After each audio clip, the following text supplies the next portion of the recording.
Assalamualaikum warahmatullahi wabarakatuh. Selamat pagi anak-anakku sekalian, anak-anak di kelas 2 MI Asmaiyah. Seperti biasa, sebelum pelajaran hari ini kita mulai, marilah kita buka dengan bacaan bismillah dan doa. Mari sama-sama. Bismillahirrahmanirrahim. Rabbi shrahli sadri wa yassirli amri wahlul 'uqdatam min lisani yafqahu qawli birahmatika ya arhamar rahimin. Anak-anakku, dibuka kitabnya Aqidah Akhlak halaman 26. Jadi hari ini kita itu akan melanjutkan pelajaran Aqidah Akhlak halaman 26 yang bagian D, tentang cara mengenal Allah Subhanahu wa taala. Jadi kita sebagai makhluknya Allah harus kenal dengan Allah. Siapa Allah itu? Allah adalah Tuhan yang menciptakan kita, Tuhan yang menciptakan alam semesta, Tuhan yang wajib kita sembah. Asyhadu alla ilaha illallah, tiada Tuhan selain Allah. Nah, bagaimana cara mengenal Allah? Cara mengenal Allah itu dengan cara yang sangat banyak. Di antaranya kita itu harus mengetahui sifat wajibnya Allah, sifat yang harus dimiliki Allah yang berjumlah 20. Nah, apa saja 20 itu? Yang pertama, wujud. Jadi sifat Allah yang pertama itu wujud. Allah itu artinya ada. Jadi Allah itu wujud. Allah itu pasti ada. Yang pertama, kita harus tahu Allah itu ada dengan cara kita mengimani sifat wajib Allah yang berupa wujud. Nomor 2, kidam. Kidam artinya terdahulu. Jadi Allah itu zat yang terdahulu, tiada yang menciptakan. Jadi Allah itu gak ada yang menciptakan. Karena apa? Allah itu ada sebelum makhluk ada. Allah itu ada sebelum alam semesta ini ada. Jadi Allah itu tidak diciptakan, tapi terdahulu, yang paling pertama. Sebelum Allah siapa Pak? Enggak ada. Allah adalah zat yang paling terdahulu. Yang nomor 3, baqo. Jadi Allah itu mempunyai sifat wajib baqo, yang artinya kekal. Besok semua makhluk Allah akan dihancurkan oleh Allah, akan dimusnahkan.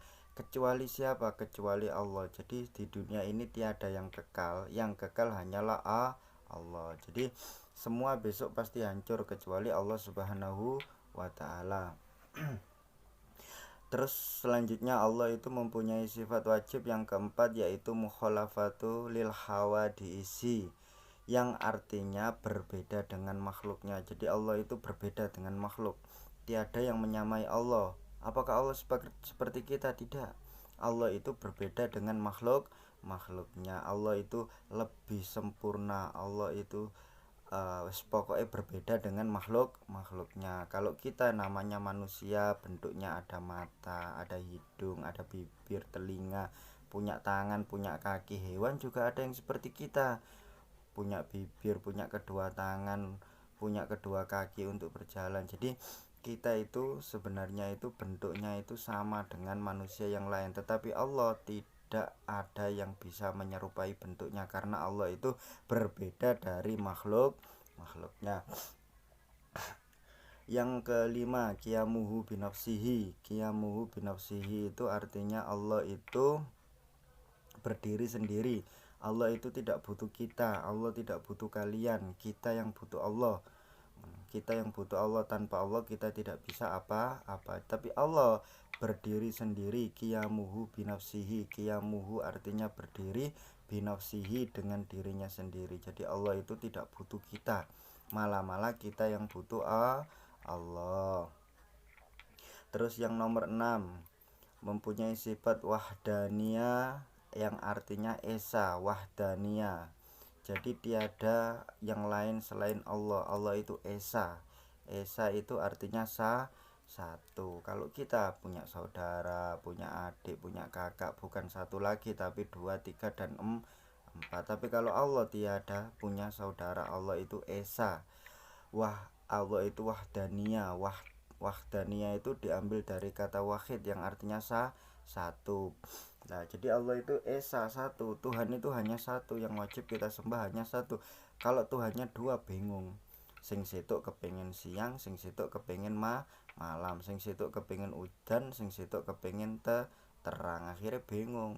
Jadi Allah itu cuma satu. Buktinya Allah mempunyai sifat wahdaniyah. Jadi kalian harus kenal Allah melalui sifat-sifatnya yang tadi. Terus yang selanjutnya, Allah mempunyai sifat kudrot yang artinya berkuasa. Jadi segala kehendak Allah itu mutlak. Kita tidak bisa melanggarnya, kita tidak bisa memprotesnya. Karena apa? Allah itu mempunyai sifat kudrot, berkuasa. Allah itu berkuasa menghidupkan kita, mematikan kita, menghancurkan kita, menjadikan kita kaya, menjadikan kita miskin. Itu Allah itu mempunyai hak. Terserah Allah, kita hanya menjalankan takdir Allah sambil berusaha. Terus selanjutnya Allah mempunyai sifat irodat yang artinya berkehendak. Selain Allah berkuasa, Allah juga berkehendak. Jika Allah ingin melakukan sesuatu tanpa musyawarah, terserah Allah. Allah mempunyai kehendak.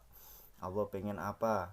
Tinggal kun fayakun. Oh, iku gedung iku dibangun karo manusia. Karena yang membangun sombong, tak hancurkan dengan cara kun fayakun, hancur.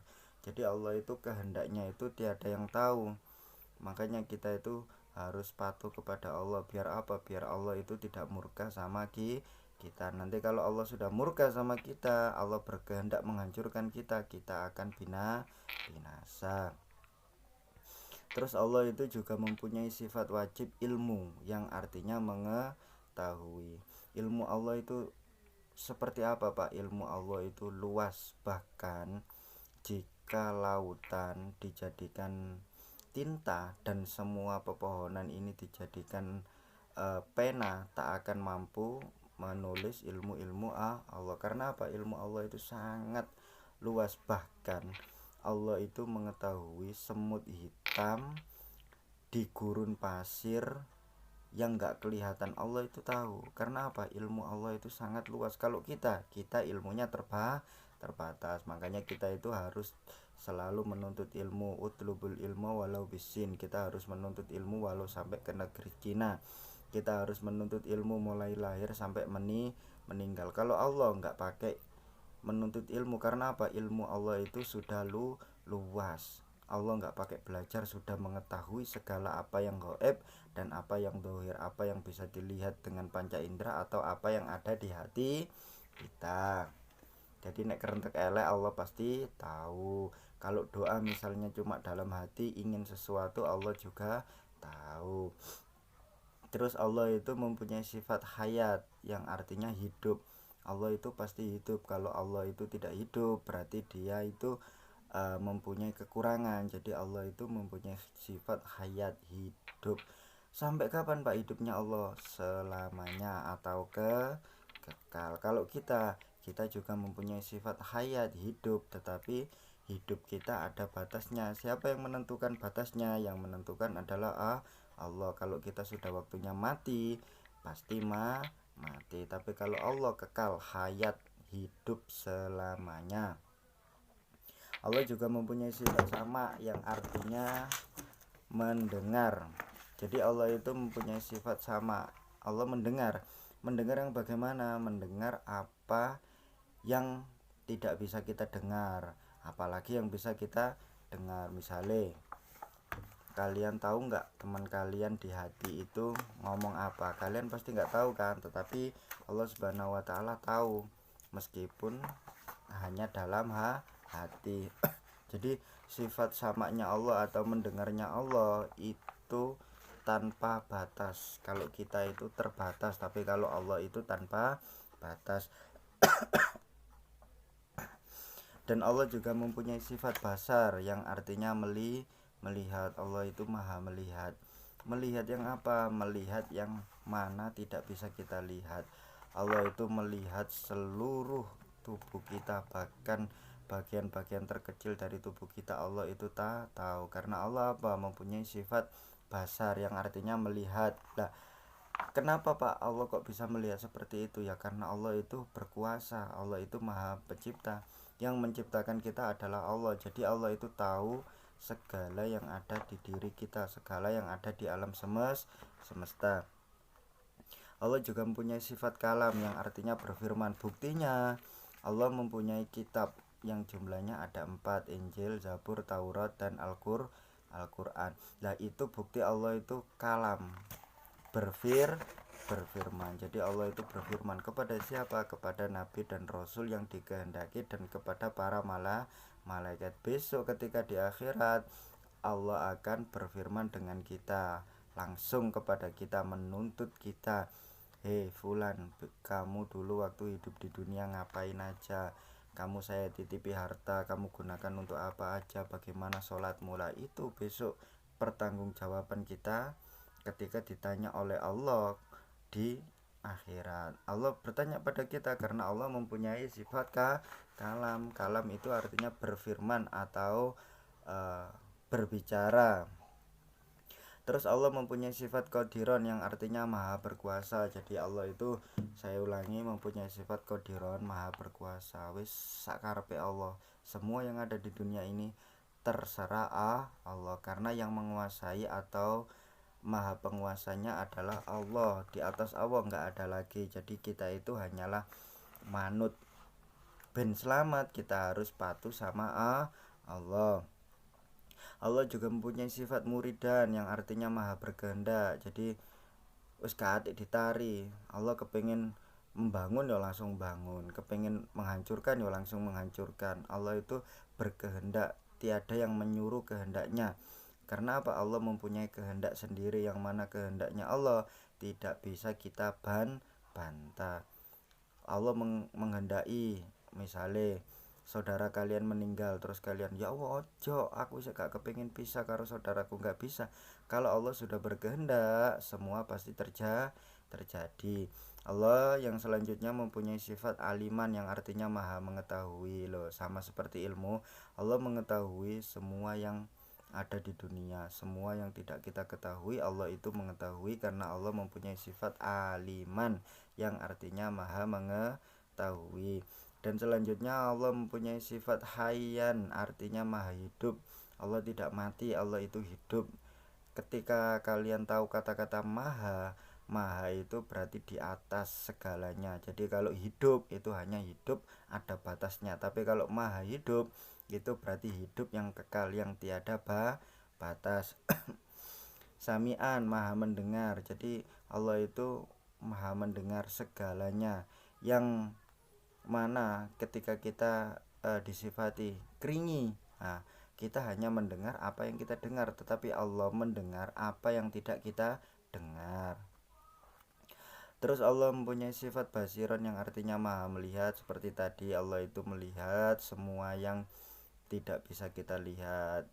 Kita hanya bisa melihat dengan panca indera, dengan mata batin kita, tetapi Allah itu bisa melihat sesuatu yang tidak bisa kita lihat. Yang terakhir mutakaliman yang artinya maha berfirman. Jadi anak-anakku, kalian pelajari lagi kitabnya halaman 26 yang D, cara mengenal Allah.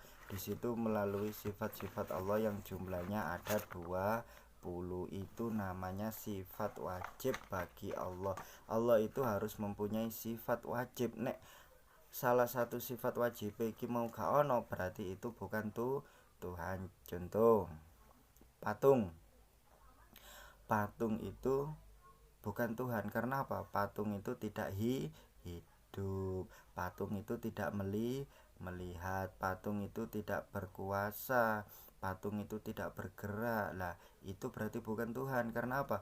Tuhan itu harus sempurna. Terus selanjutnya dibuka halaman 29. Di situ ada pilihan ganda, kalian kerjakan mulai nomor 1 sampai 10 dan yang B dan yang C. Jadi pilihan gandanya dikerjakan semua ditambah isiannya. Biar apa? Biar kalian ada pembelajaran di rumah. Jadi kalian pelajari lagi materi akidah akhlak sebelum mengerjakan, biar nanti pekerjaannya itu enggak asal-asalan dan biar kalian jadi paham. Mungkin cukup sekian pembelajaran dari Pak Sukron. Kurang lebihnya Pak Sukron mohon maaf. Akhirul kalam, assalamualaikum warahmatullahi wabarakatuh.